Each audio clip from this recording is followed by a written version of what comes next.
Olá, tudo bem? Seja muito bem-vindo ao canal Palácios e Histórias. Espero que você goste do nosso tema de hoje. No início do século XX, o Brasil vivia a efervescência da República Velha.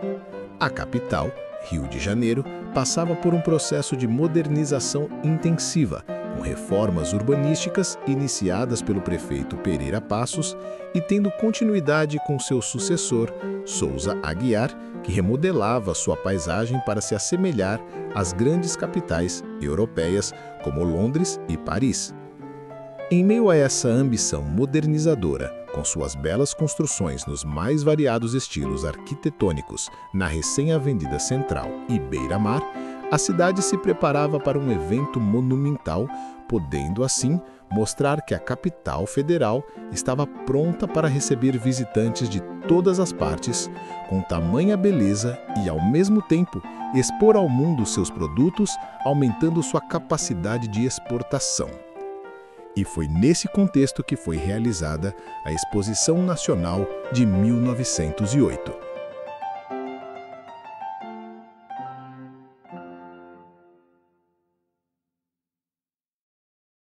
Realizada em comemoração ao centenário da abertura dos portos do Brasil às Nações Amigas, por Dom João VI em 1808, a exposição não era apenas um festejo.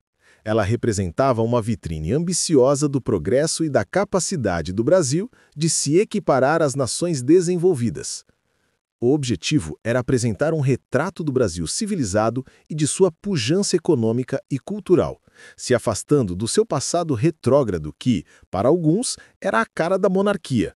E, nesse contexto, a República era sinônimo de avanço e modernidade.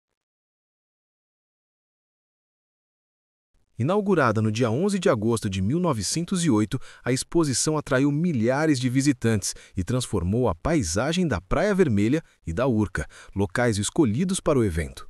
Foram construídos mais de 30 edificações, entre pavilhões, palácios, um teatro, restaurantes, espaço para concertos de apresentações e uma ampla área de diversão. Era uma verdadeira cidade cenográfica que encantava a todos. Na Praia da Saudade foi construído um cais, onde havia um serviço de barca que ligava a estação da Praça 15 ao local do evento, assim como o transporte por bonde elétrico da Companhia Carris, do Jardim Botânico. Agora, uma coisa bem interessante era o serviço de transporte interno, que era realizado através de mini-locomotivas, puxando os carros dos bondes. Isso deveria de ser muito divertido.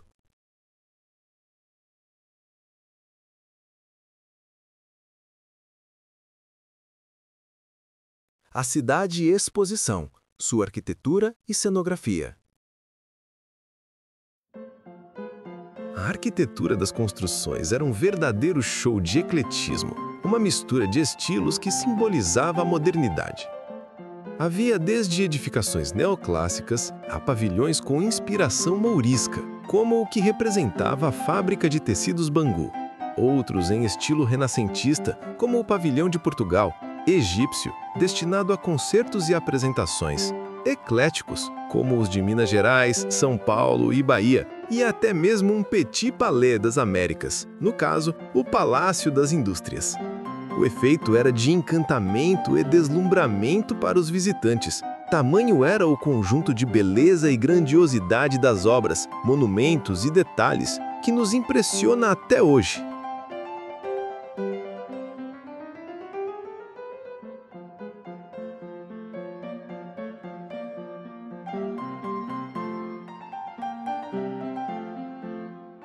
O Brasil em Exposição. Economia, Ciência e Tecnologia.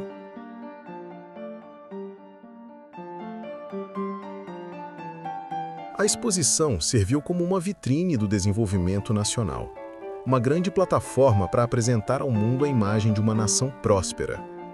Essa não era a primeira vez em que o país participava de um evento assim. Desde o século XIX, o Império do Brasil já estava presente em exposições internacionais tanto na Europa como nos Estados Unidos. Os produtos brasileiros já estavam consolidados no mercado mundial como café, tabaco, açúcar, erva mate, borracha, entre outros. Com a iniciativa da indústria, impulsionada pelo empreendedorismo de Irineu Evangelista de Souza, o barão e visconde de Mauá, o Brasil também ganhava o seu lugar na produção têxtil, gás, indústria naval e outras mais. A ideia era mostrar o país como uma potência agrícola e industrial, se igualando às demais nações desenvolvidas.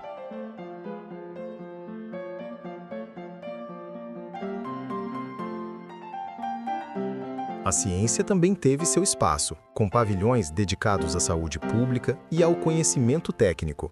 Era o compromisso da República com o progresso científico, como o trabalho de Oswaldo Cruz no combate às doenças. A capital federal passava por grandes transformações no serviço de saneamento básico e combate a epidemias e surtos. Porém, mesmo com o protesto de parte da população em atos violentos como a revolta da vacina de 1904, a ciência prevaleceu e a população pôde ter uma qualidade sanitária um pouco melhor. A Exposição Nacional de 1908 foi um verdadeiro laboratório de estilos, apresentando aos visitantes um conjunto monumental de construções de estética predominantemente eclética. Embora a maioria das edificações fosse efêmera, construída com madeira e estuque para serem demolidas ao final do evento, elas representam um marco na história da arquitetura brasileira do período.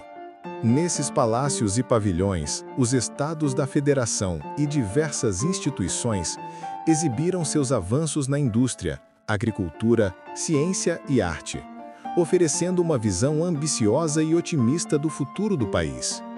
Essa arquitetura temporária não apenas encheu os olhos do público com sua beleza e diversidade de estilos, mas também serviu como uma poderosa ferramenta de propaganda, projetando a imagem de um Brasil moderno e civilizado, tanto para o público nacional quanto para investidores estrangeiros. Explorar a grandiosidade e o significado desses palácios e pavilhões é mergulhar em um capítulo fascinante da história do Brasil, revelando as aspirações de uma nação em busca de sua identidade e projeção internacional.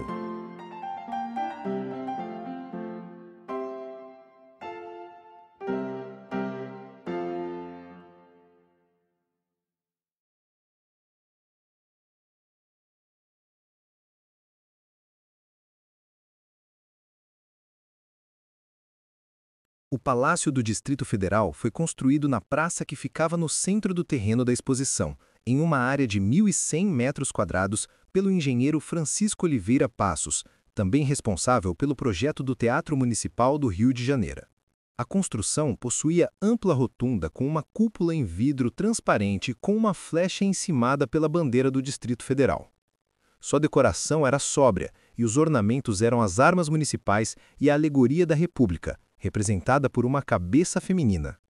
Ali se destacou os avanços e a modernização da então capital do Brasil, o Rio de Janeiro. Sob o impacto das reformas urbanísticas de Pereira Passos, a cidade buscava consolidar sua imagem de metrópole moderna e civilizada, e o espaço foi a vitrine perfeita para esse projeto. O palácio não se concentrava em produtos naturais ou manufaturados como os demais estados, mas sim nas melhorias institucionais e na infraestrutura da capital. Ali foram exibidas as melhorias implementadas pelo sanitarista Oswaldo Cruz, que liderou as campanhas para erradicar doenças como a febre amarela e a varíola. Neste local, também mostrou as novidades no sistema educacional do Distrito Federal, refletindo o projeto republicano de modernização da sociedade. Ações e instituições de assistência pública foram apresentadas, visando demonstrar a preocupação do governo com o bem-estar social, apesar das críticas de exclusão que pairavam sobre o evento. O Palácio do Distrito Federal foi uma peça central na estratégia de legitimação da República. Em meio aos edifícios efêmeros da exposição, ele simbolizava o novo Rio de Janeiro, uma cidade em transformação, cosmopolita e em sintonia com os ideais de progresso da Europa. A exposição como um todo funcionou como um grande esforço de propaganda e o prédio da capital foi a sua principal peça. Ele representou não apenas uma cidade, mas a própria imagem que o governo federal queria projetar para o restante do país e para o mundo. O sucesso da exposição, com mais de 1 milhão de visitantes, reforçou o status do Rio como a cidade maravilhosa. O espaço, junto aos pavilhões de São Paulo, Minas Gerais e Bahia, ocupava um local de destaque na Avenida dos Estados. Embora sua arquitetura fosse efêmera e não tenha sobrevivido ao tempo, o prédio reforçava a arquitetura eclética que dominava a exposição, misturando elementos de diferentes estilos. Assim, ele representava a metrópole emergente, exibindo não a riqueza natural ou industrial, mas sim o seu progresso cívico e administrativo, o que o diferenciava dos demais estados.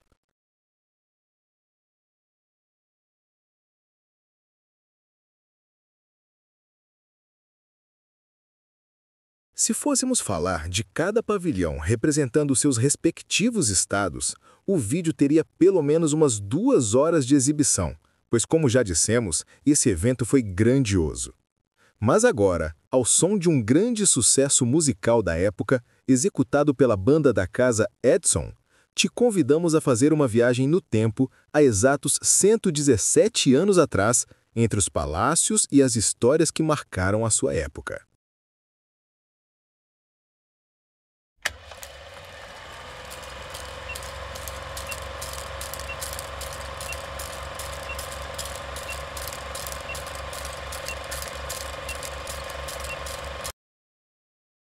Será possível, mas executado pela banda da casa Edson, Rua do Ouvidor 107.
A maior parte das construções da exposição era temporária, feita para ser desmontada após o evento.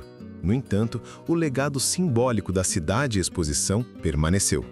Ela serviu como um ensaio e um modelo para a exposição do centenário da independência, que aconteceria em 1922, e deixou marcas na ambição urbanística e cultural do Rio de Janeiro. A Exposição Nacional de 1908 foi mais do que um evento histórico. Foi uma fotografia da mentalidade brasileira no início do século XX. Ela nos mostra as aspirações de modernidade, o deslumbramento com a tecnologia e a arquitetura quase que universal da época, de um Brasil do futuro, próspero e desenvolvido naqueles dias. Mesmo com grandes problemas sociais, pobreza, desigualdades e limitações financeiras, a nação se movimentou, cresceu e se desenvolveu. Então, qual a reflexão que podemos tirar desse evento? Qual o seu legado? Enfim, O legado da Exposição Nacional de 1908 é a sua consolidação como o ápice de um programa de reforma urbana e sanitária que transformou o Rio de Janeiro numa cidade moderna e cosmopolita, exibindo o progresso nacional em diversas áreas, a criação de uma identidade nacional através da cultura e economia dos estados e o estímulo à participação brasileira em eventos internacionais, como a Exposição Universal de Bruxelas de 1910 e a futura Exposição de 1922.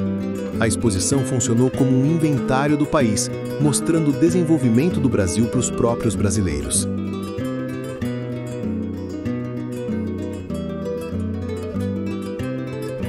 E aí, gostou? Espero que sim! Então deixe seu like e se inscreva para que possa assistir aos próximos vídeos. Um grande abraço e até a próxima!